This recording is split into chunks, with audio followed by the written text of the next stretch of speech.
Islam, iman, ihsan, berkaitan dengan ikhlas dan tanda-tanda hari kiamat. Tu nak ajar 2-3 perkara tersebut. Islam, iman, ihsan dan berkaitan dengan tanda-tanda kiamat. Berkaitan dengan bila berlaku kiamat, dia bagi tahu tak? Dia tanya Nabi. Wahai Muhammad, ceritakan kepadaku bila berlakunya kiamat. Nabi jawab tak? Nabi tak jawab kan? Nabi jawab macam mana? Walaupun Nabi jawab, tapi bukan jawapan bukan jawapan yang ditanya. Soalan yang ditanya. Nabi jawab, orang yang bertanya lebih mengetahui daripada orang yang ditanya. Pasal apa? Pasal Nabi dah tahu siapa yang bertanya. Siapa tu? Jibril. Nisbah kepada Jibril. Jibril ni ditugaskan sebagai utusan Allah dalam menyampaikan wahyu. Maka Jibril lebih tahu bila berlakunya kiamat. Bahkan kiamat itu bila? Tak tahu bila. Ianya daripada rahsia-rahsia keagungan Allah Subhanahu wa ta'ala. Sebab tu ditanyakan semula. Lepas pada tu berkaitan dengan tanda-tanda kiamat. Nabi pun ceritalah tanda-tanda kiamat macam ni. Hamba nak jadi tuan.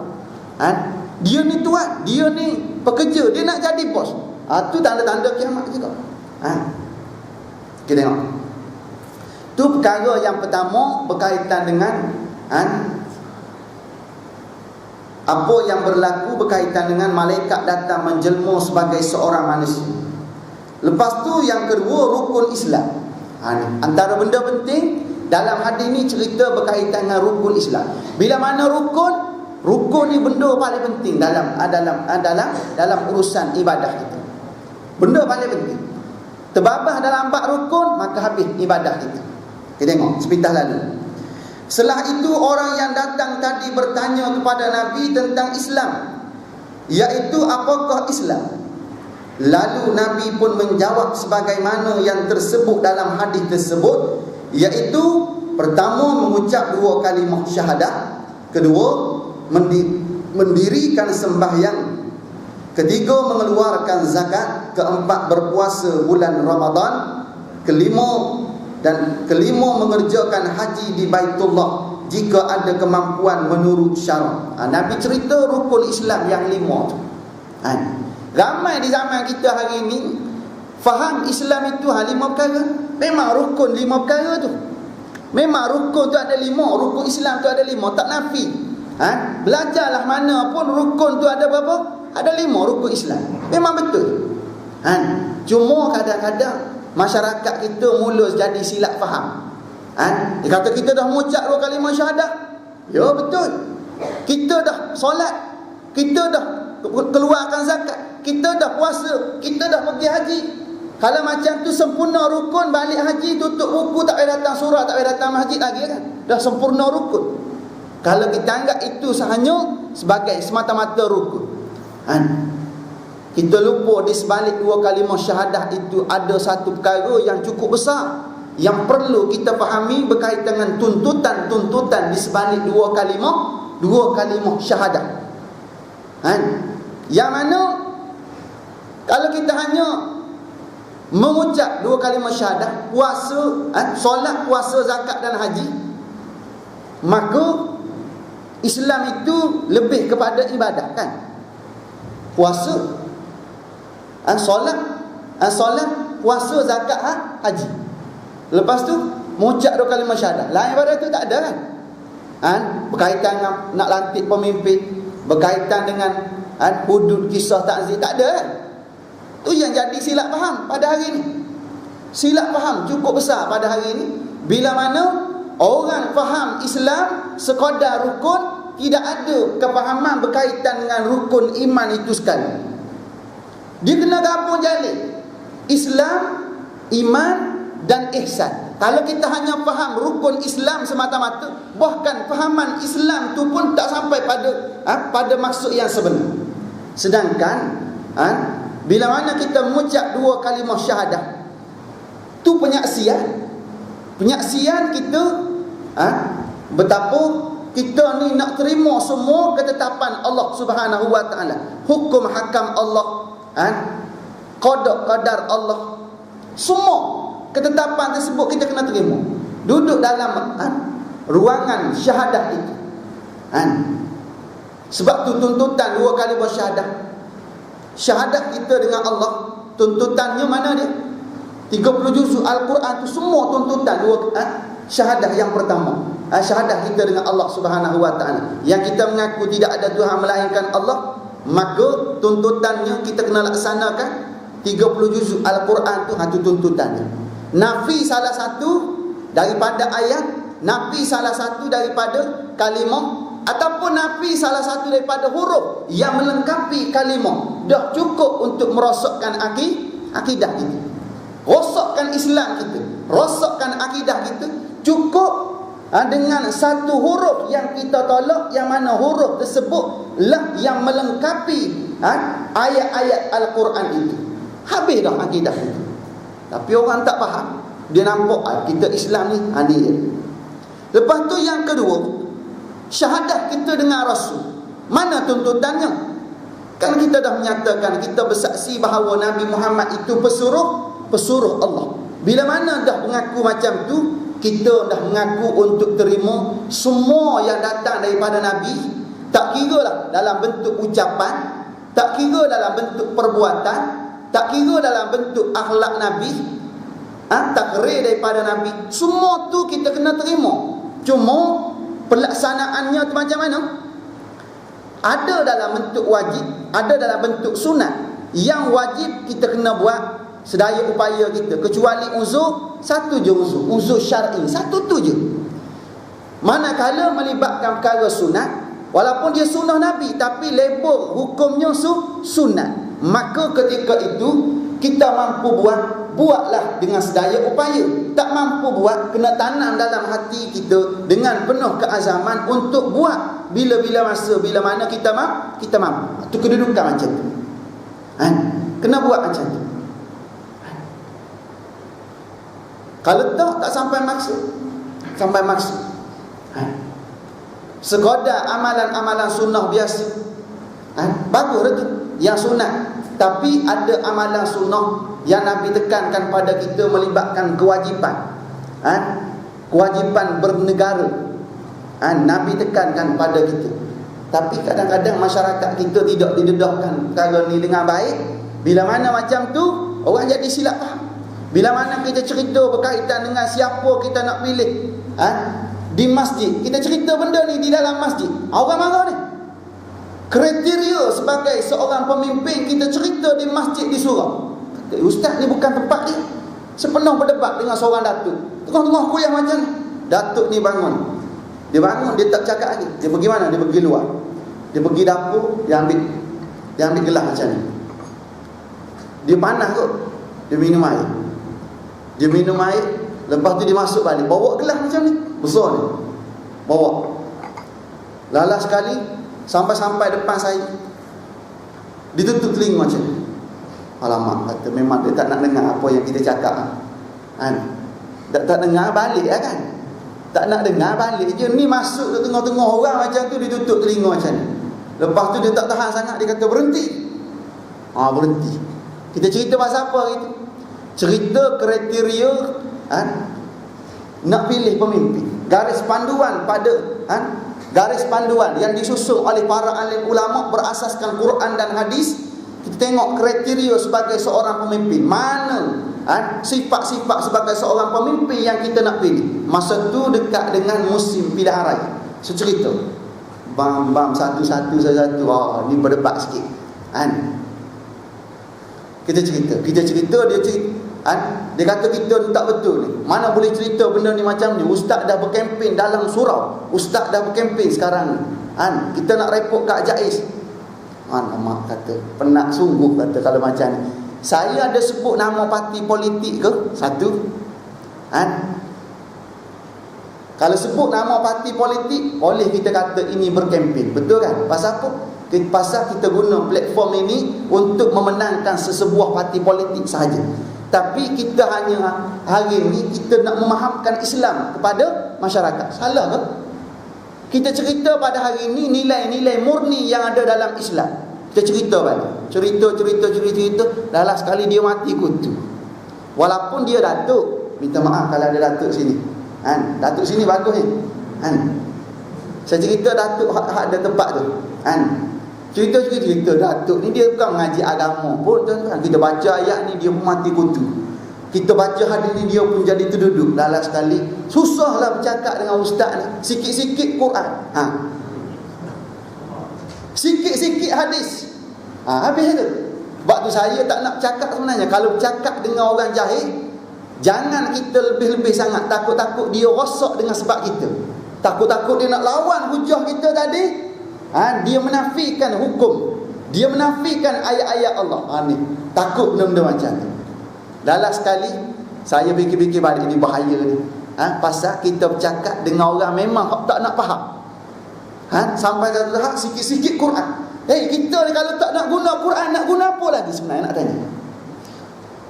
Dalil apa yang lebih kuat selain daripada dalil Quran hadis? Nak tanya. Saya cerita tekan juga. Saya tekan kata, ada dalil lain yang lebih kuat, yang lebih teguh selain daripada Quran hadis? Saya tanya sidang jemaah sekalian. Masa tu lah. Bukan tanya hari ni, sini dah faham, tak payah tanya dah. Senyap semua. Senyap, tak berani. Dalam sekali dia pun, saya risau juga, takut dia lontar dengan gelai. Pasal dah naik angin dah. Dah tegang leher masa tu. Merah mata. Ni bahaya ni kata ni. Dalam sekali ada orang pergi pegang dia. Pegang. Kiri kanan bawa keluar. Sampai keluar sana ada orang cerita balik kat saya, cerita pasal apa datuk buat macam ni. Gini walaupun tak datuk ni datuk lah. Walaupun datuk ni datuk. Ada pangkat, tapi kita kena ingat yang depan kita tu seorang ustaz yang pelajarannya tu bidang dia. Bukan bidang kita. Dalam sekali sekarang ni kita tak salah okey je. Jaif panggil saya cerita kitab mana. Jaif pun termenung. Saya pun tak tahu kitab ni ustaz. Kau pun satu juga. Kita cerita balik. Kalau macam tu tak ada masalah, ustaz cerita je. Baguslah macam tu. Iyalah bagus. Kita cerita benda betul. Ada sandaran dia. Kita bukan nak apa ni, cerita parti dalam masjid surah. Yang tak bolehnya melibatkan kepartian. Itu tak boleh. Pasal apa? Pasal dalam masjid, dalam surau macam-macam warna ada kan. Sini warna lain-lain juga. Warna lain-lain juga. Mak penat juga kalau macam ni. Janganlah macam-macam. Oren ada oren. Tak ada. Janganlah tuan-tuan. Air oren tak apa. Air oren ni panas-panas ni bagus juga. Janganlah macam-macam. Kalau kita betul-betul faham, insya-Allah selamat tuan-tuan. Selamat. Tapi kalau tak faham, kita lawan hukum Allah dengan emosi kita ketika ni masalah. Sebab tu tuan-tuan, ustaz-ustaz hak nak cakap ni tuan-tuan, ada setengah ustaz dua hari sebelum dia pergi kuliah ni dah semok nak cakap pun dia. Kecuali memang bidang dia tu bidang ceramah tu. Kerja pendakwah bebas.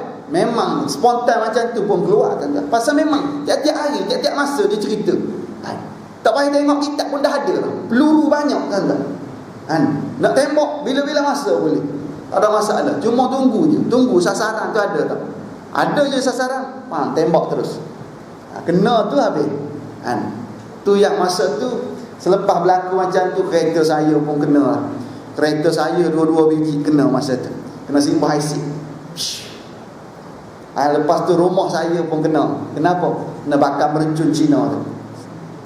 Panjang tu pukul 4.30 pagi tak silap saya. Pagi esok selepas pada saya kuliah berdepan dengan datuk ni, pagi esok rumah saya kena. Mercum Cina yang panjang tu meletup pom. Macam rumah terbakar depan rumah. Tu cabaran dia lah tuan-tuan lah. Cabaran dia. Tu suasana. Bila mana kita rasa tak yakin dengan nilai-nilai Islam, kita rasa kita dah hebat dengan pangkat, kita rasa kita dah hebat dengan kelulusan akademik kita lupa kita ni menumpang sahaja bumi Allah. Kita hanya menumpang bumi Allah. Nyawa yang kita seduh hari ni Allah Ta'ala bagi pinjam. Kalau kita cerita macam tu nak jawab macam mana dia? Kalau kita tekan sikit lagi, kita nak bagi perinci sikit. Datuk cakap hari ni dengan mulut yang Allah Ta'ala bagi. Lidah yang Datuk guna tu lidah Allah, bukan lidah Datuk tu semata-mata. Semua milik Allah. Pasal apa boleh bertikai hukum Allah? Macam mana dia nak jawab? Nanti kutu lagi. Sikit-sikit sikit-sikit keluar lah kan. Macam tu jadi dia. Ni tak boleh tuan-tuan lah. Kita tengok.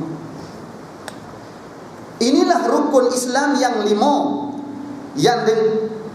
Saya nak cerita apa tadi? Yang kedua tadi. Syahadah yang kedua, syahadah melibatkan Nabi. Semua hak datang daripada Nabi kita kena terima sebagai cara hidup kita juga. Cara hidup Nabi, itulah cara hidup kita. Pakaian Nabi, itu pakaian kita. Makanan Nabi, makanan kita. Rumah tangga Nabi, itu rumah tangga kita juga. Seolah-olah kita kena ikut cara bawa tersebut. Cara berumah tangga, Nabi bagi tahu macam ni kaedah. Kita ikut. Penampilan Nabi ikut semua. Cuma dia ada dalam bab wajib, ada dalam bab sunat. Dalam bab wajib buat habis masa kan. Buat sedaya upaya kita kecuali uzur syar'i. Dalam bab sunat buat sekadar yang termampu, yang belum mampu kena azam nak buat. Ambil kaedah mana? Ambil kaedah ma la yudraku kullu la yutraku kullu. Apa yang kamu tak mampu buat semua, jangan kamu tinggal semua. Buat yang mana? Buat yang mampu-mampu. Buat istiqamah. Yang belum mampu, ada masa, ada ketika, buat lagi. Kena macam tu. Okay, kita berhenti takat tu dulu.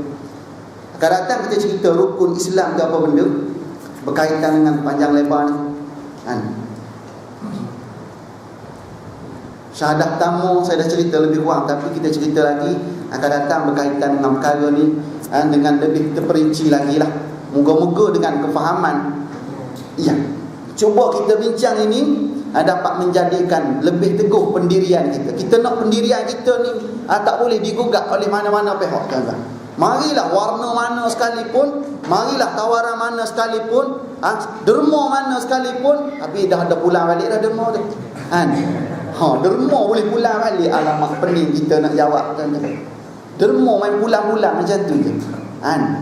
Macam mana hati orang menderma? Dia kata derma saya orang tak nak terima. Macam mana agak-agak? Tengok macam-macam dunia kita hari ni, tuan-tuan. Kacau bilau dia sampai tahap dah menjadikan jadi bualan masyarakat sana sini. Pasal pelik sangat. Kalau benda tak pelik tu tak apa, tapi dah pelik sampai tahap macam tu. Sana orang bercerita, sini orang bercerita. Nanti lepas ni kemungkinan dah tutup kes. Kalau cerita lagi kita tangkap siapa yang bercerita pula. Pasal dah tutup dah. Okay, habis. Jadi cukuplah sekadar tu, tuan-tuan, untuk pagi ni.